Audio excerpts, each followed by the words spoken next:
and welcome to CoronaNomics What Just Happened, brought to you by Econ Films, where we look at the biggest events of yet another historic week with you, our live audience. So please do join the conversation on the YouTube comments or on Twitter using hashtag CoronaNomics.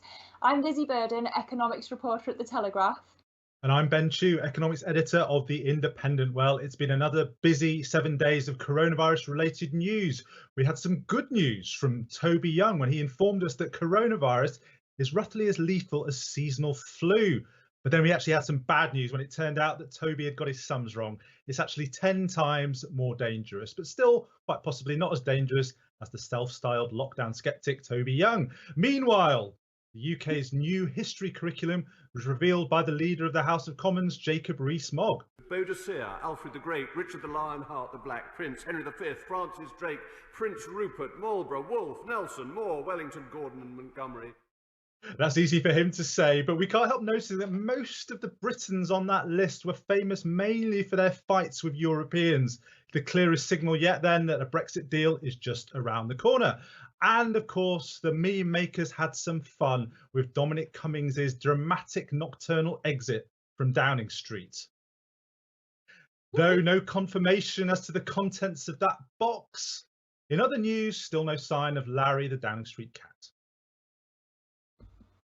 Joining us this week is Dawn Foster, a Jacobin staff writer and freelance journalist and the author of Lean Out. We're also joined by Anthony Browne, Conservative MP for South Cambridgeshire.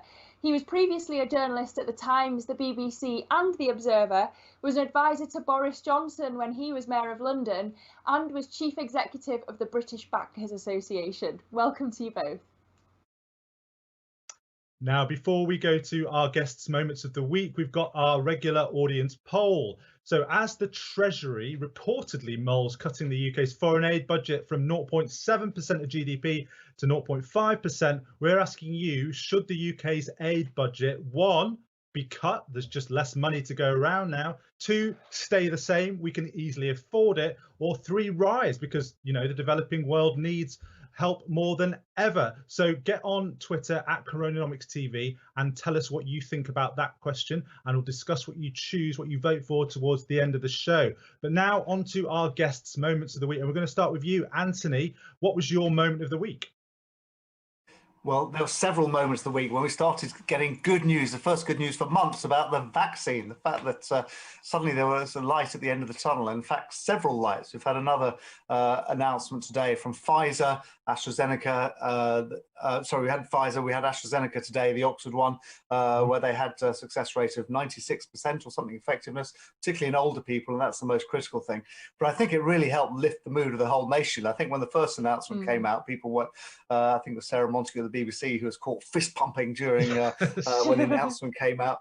But the fact there's now 3 different vaccines that have reached that stage is a really strong sign that this is a virus which we can cure with the vaccine. Because remember, it's HIV. Drug companies around the world spent decades trying to develop a vaccine or a cure for HIV, and they didn't manage to do it. They just got a treatment which means it's survivable, as it were. You don't pass it on.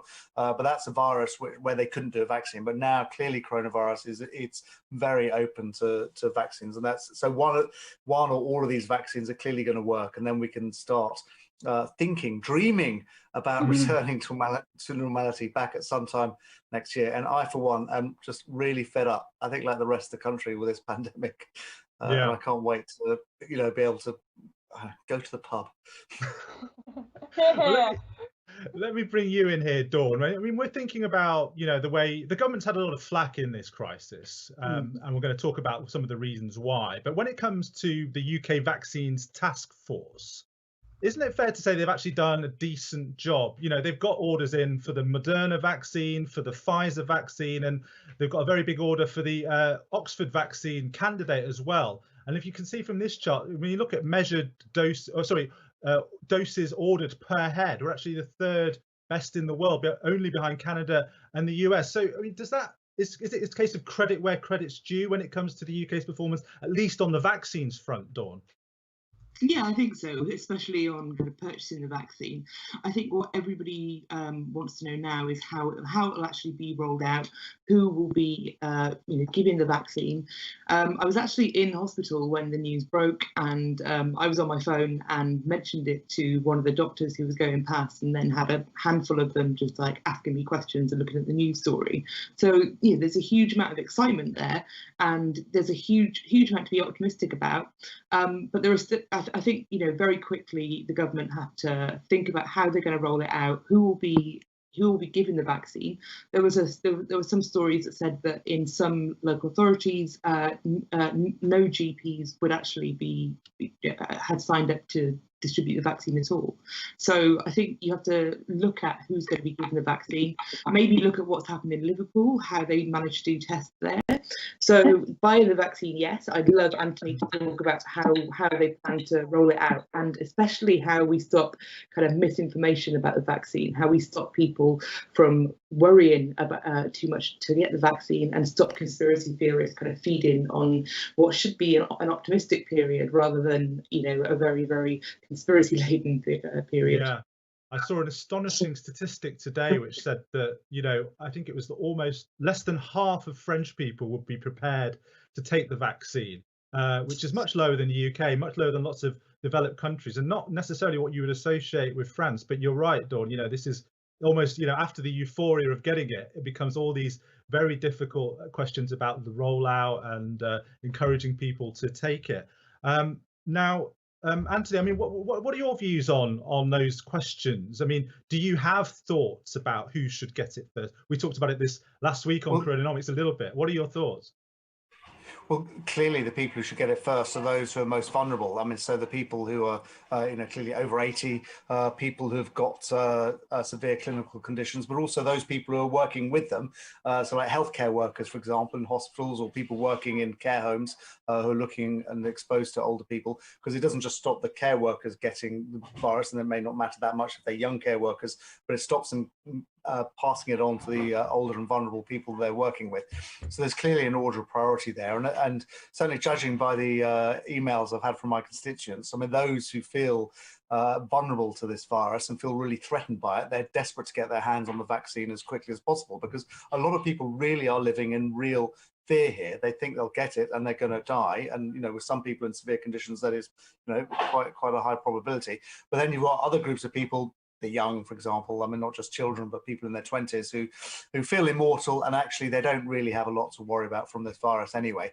And they'll probably be a lot more relaxed about getting a vaccine, or indeed ever getting vaccinated. Yeah.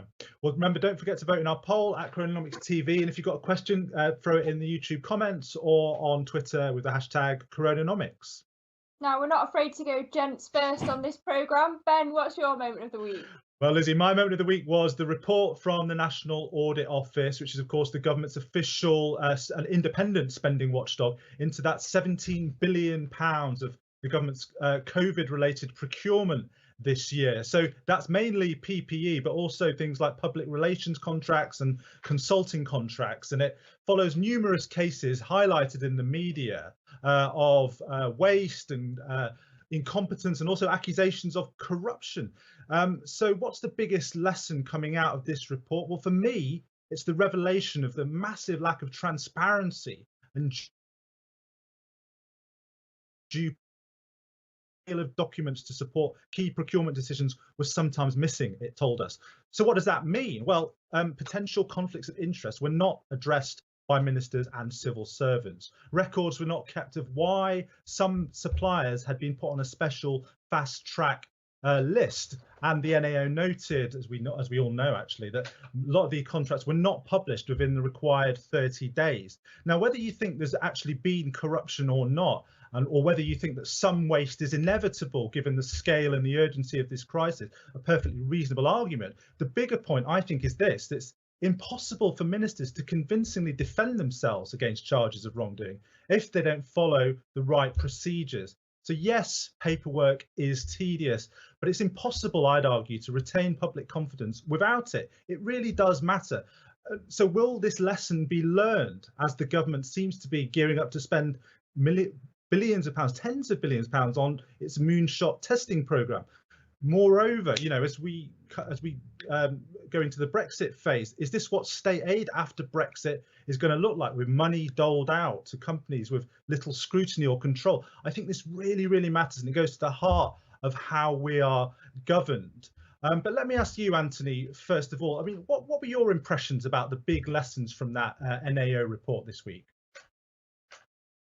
Well, it was a completely unprecedented time, and I think at the beginning of this the report, I didn't read the whole report, but at the beginning of it, it did say that the government had to procure with extreme urgency, and it was a time where there were global shortages, not just in the UK, but of PPE, with countries around the world scrabbling for the supplies from China or Turkey or wherever else. And you remember the amount of political pressure that government was under at the time, with all the stories about hospital workers and care home workers not being able to get PPE.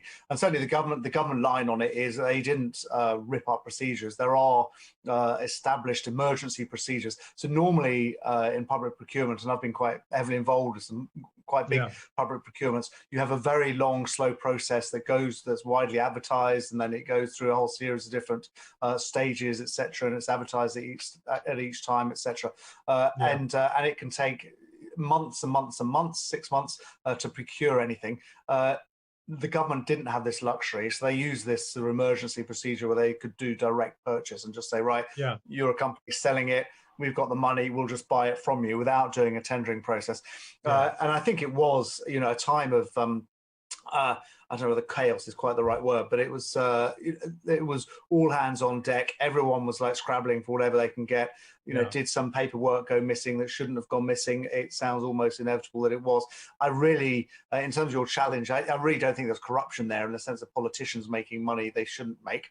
We're not. But do you think the behaviour was going to change, though? Do you think they'll do things differently because of the report?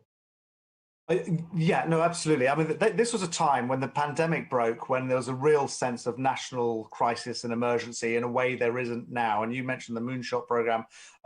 Clearly we want to roll out mass rapid testing quickly, but actually we have the time now to actually make sure there's a process around it. I think the ministers will be looking at that report and considering it. They certainly wouldn't want another report like it for the Moonshot program. You might be forgiven once, as it were, at that time of complete crisis, but it happens again, and then it's like no.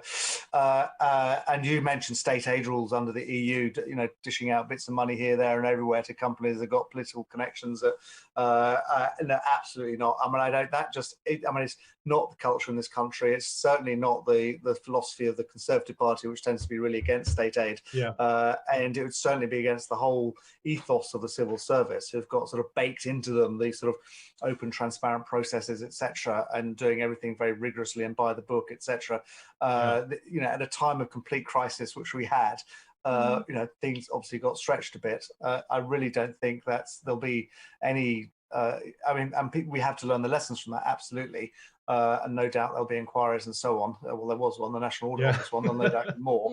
But actually, I really don't think that's a sign of things to come in the future. And certainly, I really don't think that I certainly wouldn't want to see that. And I don't think anyone in this country would. And I certainly don't think any of my fellow MPs would want to see it. But Dawn, I mean, this isn't new. The report may be new, but I remember at the time when the scramble for PPE was happening, I was reporting on, and so were other journalists, small businesses being bypassed. It was quite clear what was happening at the time, and it kind of reminds me of the economic response. The excuse or the reason was we needed to do this quickly, hence loads of people were left out. But is that a good enough reason for all these gaps and issues with PPE to have arisen? No, I don't think it is a good enough reason, and I think that essentially what's happened with coronavirus across everything, politically, socially, economically, personally, is all it's actually done is shone a light on things that were already there, amplified them. So the housing crisis pre-existed, food poverty pre-existed, this kind of corruption existed, this kind of culture of backhanders existed, especially with Boris Johnson, the Jennifer R. Curie business, all of his time in City Hall. Essentially, if you plunge everyone into crisis, and you have politicians and and their staff who think, well, if we can get away with giving money to people we know, why not do it? And actually, you know, I don't think we were in crisis is a good enough response, given that a lot of the contracts weren't properly fulfilled. And I think that it should have focused on smaller companies, on British companies, and, you know, essentially that would have saved the Treasury a lot of money in furlough if we'd managed to get a lot of smaller companies who would otherwise have to furlough their staff to fulfill these contracts, instead of just flinging loads of money at KPMG. And I think after the virus is rolled out, I think a lot of journalists will have a field day going through all of the contracts, looking at who knew who, and there'll be a lot of photos of people together at weddings and, you know, alongside contracts, etc. So I think that journalists will have a field day digging into this afterwards. Well, one thing that did happen at the time is that the government didn't have the processes and the people in place to do a sudden mass procurement of, you know, extraordinary amounts of equipment from whoever could provide it around the world. There just wasn't the systems in place. They got caught by surprise. And what happened a lot was, and I had this in my constituency, I've got a lot of medical companies in my constituency, they were trying to go through the proper sort of portal, as it were, weren't getting response because the civil servants were just completely overwhelmed. And they say, look, they come to me and say, look, we've got ventilators, we've got PPE, and then I would pass the messages on to the ministers, trying to say, look, here's a company who thinks it can help. Now, that wasn't that I knew any of these companies or whatever, but I was just trying to put people in touch with each other. And actually, all MPs are in that situation, saying that, not all MPs, but an awful lot of them, they had companies in their area who thought they could help. Now, the other thing is there were definitely a lot of chances as well. And it's like, often you had companies saying, we can do this, and actually they couldn't really do it. They just sort of smelt an opportunity, and they couldn't really deliver on their contracts, and they're offering things that they had no experience of making, and they didn't have the right quality control, etc. And so that normally, if you've got a proper procurement process, when you've got plenty of time to do it, you do due diligence on them, and that, you know, you make sure they've got experience of it, they've got the right equipment, they're producing the right goods to the right standards, they give a sample, they test it, etc. There just wasn't time for all this, and did some of the due diligence, and there was a very contracted due diligence, got rid of most of the chances, hopefully, but, you know, did some people get through and end up winning contracts that actually they couldn't fulfill? Well, clearly they did, and clearly that's bad, and clearly there's lessons to be learned. But it wasn't, it really was a whole system that was sort of stressed almost to destruction, as it were. Well, let's stick on this theme of small businesses, if you like, because we've got a live question now from Chris Manker, who is a businessman from Manchester, and is also the regional chair of the Northwest's Federation of Small Businesses. Hi, Chris. Thanks for joining us. Hello. Hi, Chris. Hi. Good evening. What's your question for our panel this evening? The question is around the level of support that's been given to people like sole traders, entrepreneurs, freelancers, basically this vast army of people who tend to work from home. All the support mechanisms that have been put in place by the government so far have tended to be have some leaning against business premises. That seems to be the sort of route that the government prefers to administer these things by. People like myself who work from home find ourselves, we don't qualify for that. We don't really qualify for universal credit. We don't really qualify for anything. I applied for a grant from a local growth company in, I think it was August, it was first muted. And 2 or 3 weeks ago, I got the message that the grant, which was intended for small electrical appliances, for example, laptops, computers, things that can get you online, you know, a camera, microphone, this kind of stuff, that grant had been diverted to the hospitality sector in Manchester. So again, nothing was available. And it just seems to be throughout all of the things that you read about, there's this army of about 3.5 million people who are there trying to run their businesses. They are inevitably more creative and more agile than other businesses.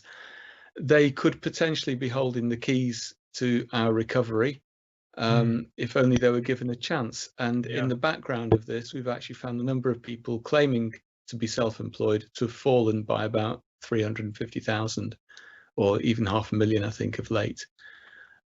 So really, how can we make this more fair? Right. So, Dawn, I mean, obviously, Labour is saying, opposition parties are all saying, get this money to the businesses that Chris has mentioned. Treasury says it's not as easy as that. Do you think it is as easy as that? What's your view? I think it should be, and I think a lot of it touches on what Chris mentioned briefly there, which is around universal credit. I think essentially universal credit is too hard to apply for, and it's too low, and it's too inflexible. So essentially, if you're self-employed like me or Chris or loads of people I know, before the crisis hit, loads of people were forced into self-employment who either weren't really self-employed or would rather have been employed by a company, and essentially you look at what's available to you, and as somebody who is self-employed, you may have a period of 3-5 weeks where you're not getting any work, and then suddenly you do get work. But that flexibility isn't built into universal credit.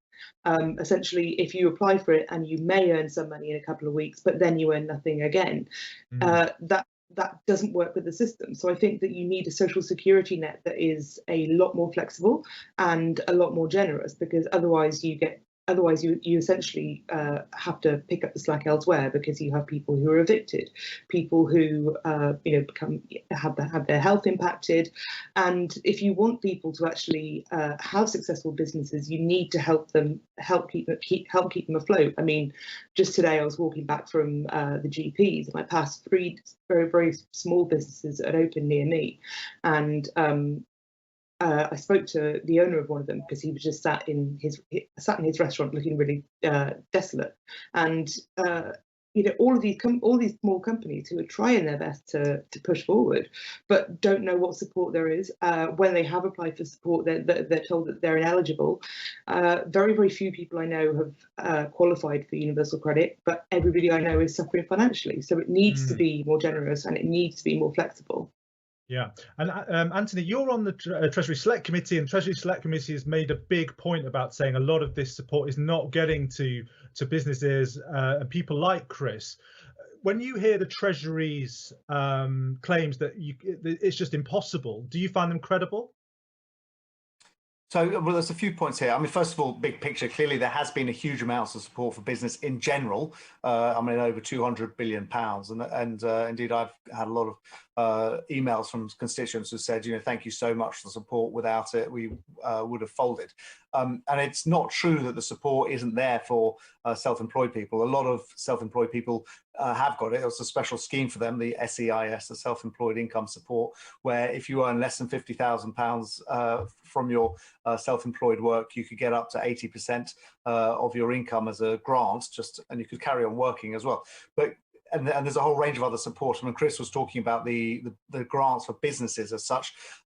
There was a lot of support for grants for businesses that were hospitality. So like pubs got grants of £10,000 or £25,000 if they had certain rateable values, etc.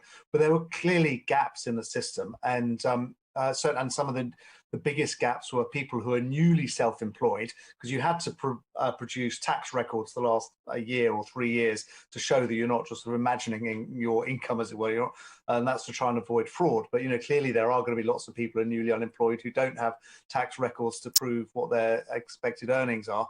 And there were some things that were just complicated. So we had a lot of complaints about small business people paying themselves in dividends. And they do that for 2 reasons. One, it's cash flow. You earn a lot one month, a lot less the next month.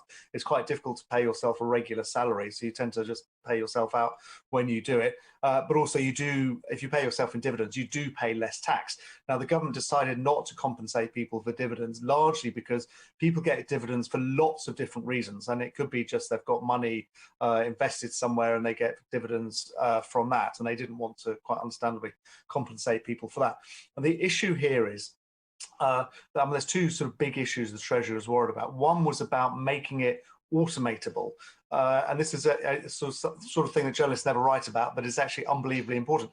The government wanted to try and get the maximum amount of money to the maximum number of people with incredible speed. Normally, these programs, as you know, the government would consult on it, it would maybe legislate on it, it would take a year to think about it, another 2 years to roll it out, 3 years later something would happen. And here it had to get many tens of billions of pounds to people in their bank accounts within weeks or months. And the only way they could do that is to have a really, really, really simple system, really straight blunt cut-offs that's delivered through existing computer programs, and that means HMRC basically, that has existing data on people, and they can just get that data off the database. And it had to be automatable. It couldn't involve humans training up thousands, tens of thousands of humans to deal one-on-one with lots of different people. And the trouble with dividends, we had a lot of complaints about this, is that it's impossible for an automated system to work out where the dividends come from. And you'd have to have a trained human being to then go through where people have got those dividends from. Have they got it from some big investment they've got in a company, or is it just in lieu of wages, and it's a more acceptable form of dividends as you want? But that's a human judgment. It requires research, etc. And the government just made the decision, you cannot do that. It would take too long to train up all the people, etc., whatever the merits of it. And that's not to say people haven't really suffered. Do you think there is help coming for people like Chris? Do you think the Treasury will do more? I think that no, the Treasury have. We've been, as a Treasury Select Committee, we've been around this several times with the Treasury, and the Treasury have been very flexible in the sense that they've changed a lot of programs a lot of different times. They've given, and what Chris was referring to, I think, with his grant for electrical goods, I think is the discretionary grants. So the Treasury also gave, realising there's lots of gaps, they just gave checks to all the counties around, all the councils around the country, saying, right, you sort out your own discretionary grant program, and if there's companies that have fallen through the gaps, then you decide to give them money or not. And that would have been presumably Manchester Council who decided on that for the grant that you're talking about, Chris. But I think the government now has said that it's drawn a line under it and said it's done everything it can. Yeah. It has been very flexible in a lot of different things. That's quite depressing, isn't it, for Chris? But we've got quite a lot to get through. But we really appreciate you joining us, Chris, and best of luck with your business through the time ahead. Thank you for coming. And also, on the subject of procurement, we've got a show coming out next week, which will feature Paul Johnson of the IFS and Lord Skidelsky, and we'll be looking at the issue of UK government debt. Don't forget to vote in our poll at CoronaNomics TV, and if you've got a question, put it in YouTube comments or on Twitter at CoronaNomics, #CoronaNomics. Now, Dawn, on to your moment of the week. What was it? So it was the Welsh Assembly, or as it's now called, the Senedd Cymru, deciding to give votes to 16 and 17-year-olds in the elections. So the Welsh Assembly decided to change its name to a bilingual name, so it's now Senedd Cymru / Welsh Assembly. But also, 16 and 17-year-olds will be allowed to vote on who they want to be in the Welsh Assembly, but foreign nationals who are resident in Wales will as well. And it cheered me up a lot. I remember when I was doing my GCSEs or A levels, I think.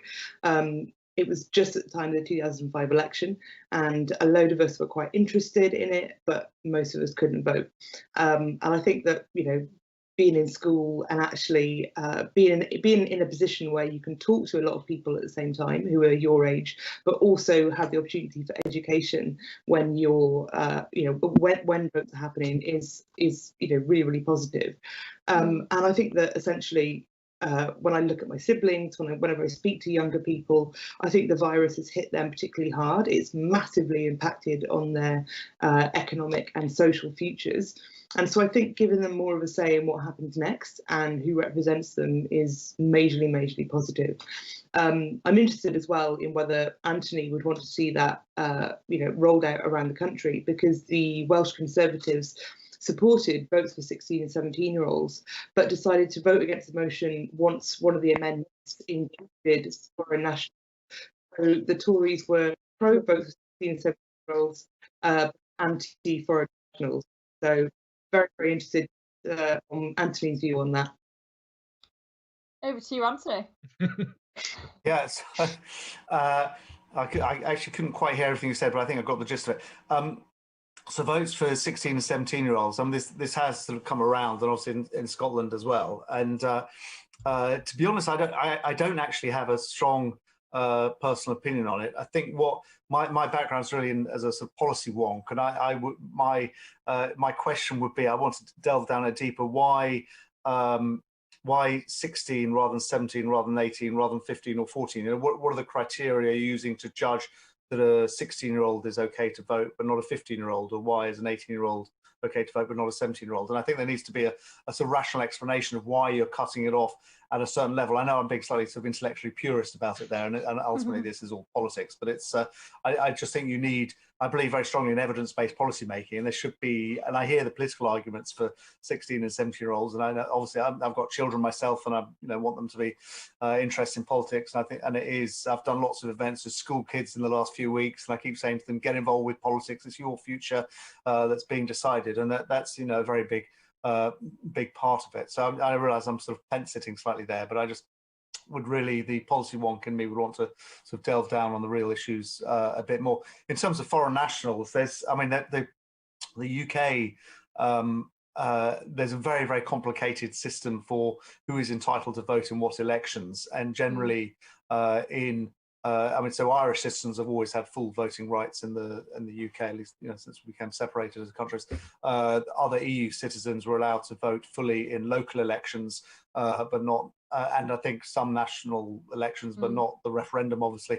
And then you've got Commonwealth citizens also who have got the right to remain here, also have the right to vote in certain local elections, but not other elections. And to be honest, different elections I've been involved with, I've always got slightly confused about who, but there certainly is foreign residents here. They're living here, they live here, they pay tax here, they have had definitely have had rights to vote here in quite a lot of elections, but generally get the higher the election, so the national election, it tends to get more restricted.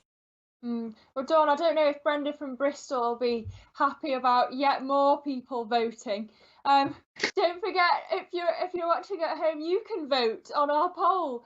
If you've got a question, ask away on the YouTube comments or on Twitter using hashtag CoronaNomics. Now, Lizzy, let's hear your moment of the week, please. Well, my moment of the week, we've mentioned it a little bit already, but it was the departure of Dominic Cummings. The Prime Minister also lost one of his other very senior aides, Cain. But for me, this was a real turning point in the history of this government. It seems to me that all those months ago when we had the Barnard Castle incident, that was when public trust in the government really started to wane, and people started using their own common sense instead of following the public health guidelines. And so I wonder if it's too little too late that Dominic Cummings is going at this stage. And the other question is, what's going to happen to some of the good ideas that he had? Levelling up was something that he really championed, and R&D spending, which is clearly important for the future of the UK's productivity. And the other question is, what will happen to Brexit? Are we more likely to get a trade deal before the end of the year now that Dominic Cummings has gone? Despite the news today that both sides at the top levels are going to be out of action because they've been taken down by the virus. But most importantly, for the interests of CoronaNomics, what's going to be the future for the government's Operation Moonshot, the mass testing programme?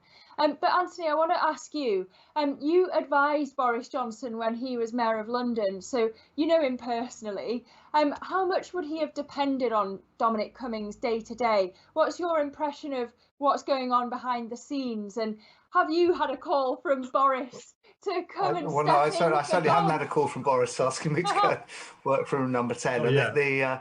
But I have worked in his inner team before. But I've met Dominic Cummings a few times, so I don't really know him. But what I would say is I've always felt that actually the media, we always like Svengali figures. We like these sort of the puppet masters, whatever, and we like to play up this sort of conspiracy theory, this dark character behind the scenes who really controls the Prime Minister. But my experience of Boris is definitely he would take his own decisions. I mean, he would get advice, but he wouldn't just get somebody else to make the decisions for him. And he's good at delegating, but that's no bad thing. He knows one of his strengths is he knows where he needs support, as it were, and he would get people to support him in the right area. And so I think the whole thing about Dominic slightly exaggerated. I mean, clearly there's been lots of the government's made a lot of mistakes in the last 6 months or so. And there's a cat. Hello, cat. It's not Larry, is it? That's not Larry the cat. It's not Larry. You found Larry the cat. And hopefully the government will make fewer mistakes on things like free school meals and the exams fiasco and everything else have all been pretty dispiriting for the whole country and certainly the Conservative Party. you asked about where does this leave Brexit? I mean, no one is indispensable, and Dom Cummings wasn't running the Brexit negotiations. You know, we have a chief negotiator in there, David Frost, who's still there, probably doing it on Zoom now, as you said, because of the coronavirus. But there's also, you know, lots of very senior government ministers, like Michael Gove is overseeing, coordinating all the whole Brexit process, and he's still there. And you know, Rishi Sunak's the Chancellor, is heavily involved. He's still there, and obviously Boris is still there. So I really don't think it'll have that much impact on the overall negotiations. Dawn, I mean, first thing, didn't Dominic Cummings bring it on himself, this Machiavellian image? And you know, he was the one who was on his own in the Rose Garden. Didn't he ask for a lot of the spotlight in this way? It's not just the journalists responding, is it? No, entirely. I mean, I think that when it comes to Dominic Cummings, he doesn't actually care about how he appears in the media. I think he's one of those rare individuals who just manages to let everything wash over him. He's very focused on the work that he wants to do and his own thought process, doesn't care very much about what people are saying about him. And I think that came out when he was being doorstepped, and he came out and said, "Would you mind stepping back? My wife and child coming out." He cared about the impact it had on his family, didn't care about himself. And I think in that respect, he, you know, I think we're not getting the whole story. I think that he will have agreed to leave rather than being suddenly pushed out and there being this huge kind of fallout.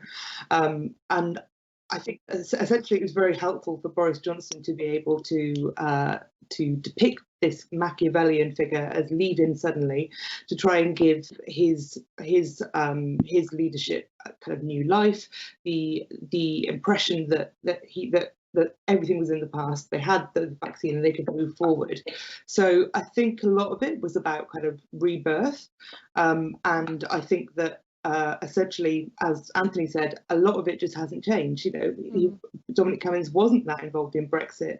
You know, Michael Gove has been very focused on that, and I think the only thing it will spell an end to is people attributing absolutely everything the government does wrong to Dominic Cummings' kind of insidious control. I think that the public need to understand that a lot of people are involved in a lot of the things that they may be unhappy about, you know, whether it's about health, the economy, whether it's about local authorities. And I think Dominic Cummings leaving will hopefully take the heat away from that and let people, you know, give a bit more scrutiny to the other people involved in a lot of these processes.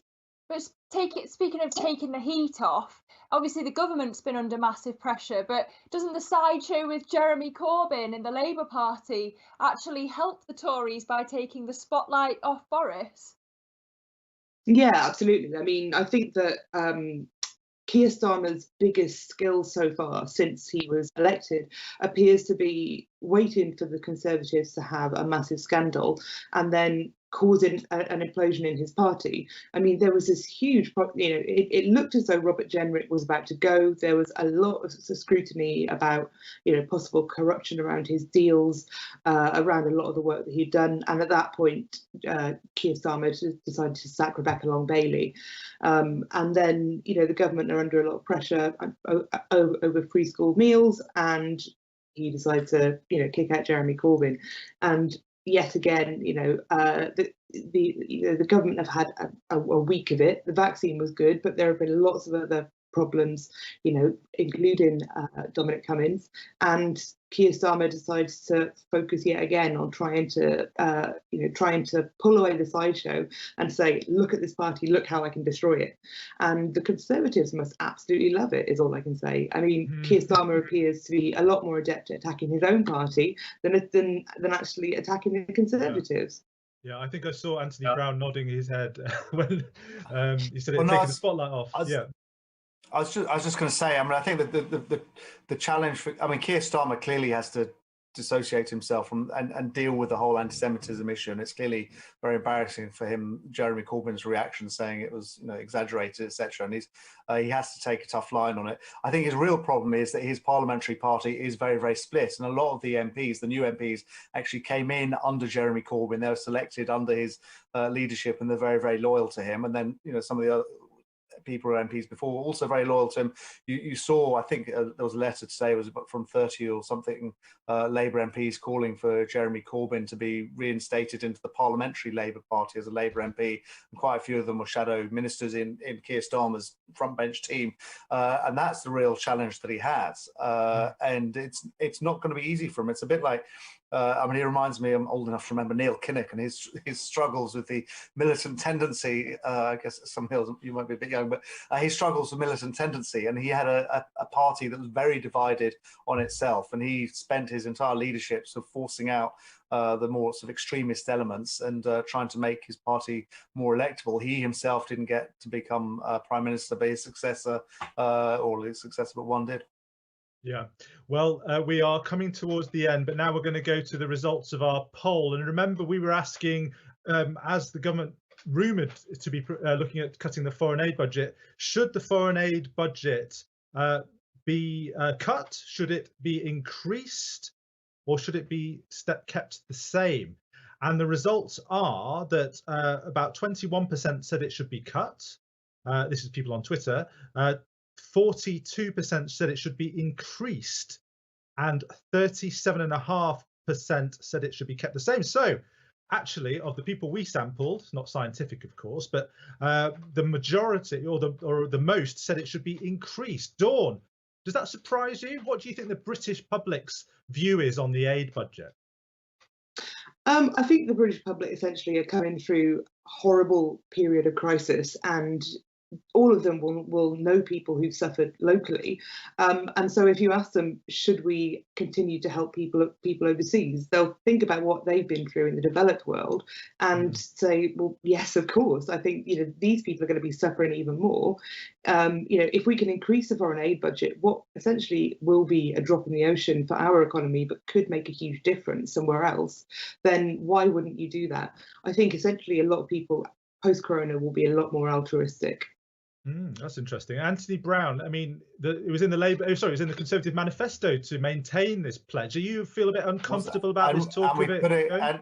It was not just in the manifesto, it was actually put into law. I mean, it's actually a law in the country that has to be 0.7% of GDP. And I mean, if we do cut it, we'd end up having to change the law to stop that. Although I think there are actually get out clauses in the law that if there is a sudden drop in GDP, then you can reduce it for a year. That Twitter poll, to me, it just suggests that actually I think Twitter's not representative of public opinion generally. I think if you did a YouGov poll out there and said, should we increase overseas aid or decrease it, I think you'll probably get a majority of people saying either keep it the same or decrease it. I think it is very difficult at the moment. I think it's very important we have a strong aid program. I've been on the boards of overseas aid charities. It's it really can change the lives of other people. You've got to make sure the money is well spent, etc. But we've just gone through a 20% drop in GDP. There are the strong arguments either side. And I'm going to be a boring politician and sit on the fence, but I definitely long term definitely committed to having strong a strong aid program. And it is important, as there is a lot of poverty around the world still. But one other thing about aid is that ultimately there should be an exit from it, in the sense that you don't want countries to be dependent on aid the whole time. You want them to get richer and better off so they can then get off it, as it were. But that's that's a generational thing. That's another story. Well, that's all we've got time for, unfortunately. But thanks to Anthony Browne and to Dawn Foster and special guest star Dawn Foster's cat. What is his or her name? Larry. Not Larry, we're assuming. No, his name's Raymond. He absolutely loves hearing people talk. So it's impossible to do any radio or TV without him, gate crashing. Well, Raymond, we were honoured to have your presence. But thanks for everyone for watching. We really appreciate it, and thanks for sending in questions. Do keep them coming in, and tell us what we should cover in future weeks, please. And don't forget to catch our latest episode. It's on the pandemic and technology. We had NYU MBA professor Scott Galloway and former Assistant US Treasury Secretary Brad DeLong. And next week, we've got Cain's biographer, Lord Skidelsky, and head of the Institute for Fiscal Studies, Paul Johnson. And of course, make sure to follow us on Twitter at CoronaNomics TV for all our latest updates. And as always, to play us out is our guest from season 1, Lord Stuart Wood. Take it away, Lord Wood.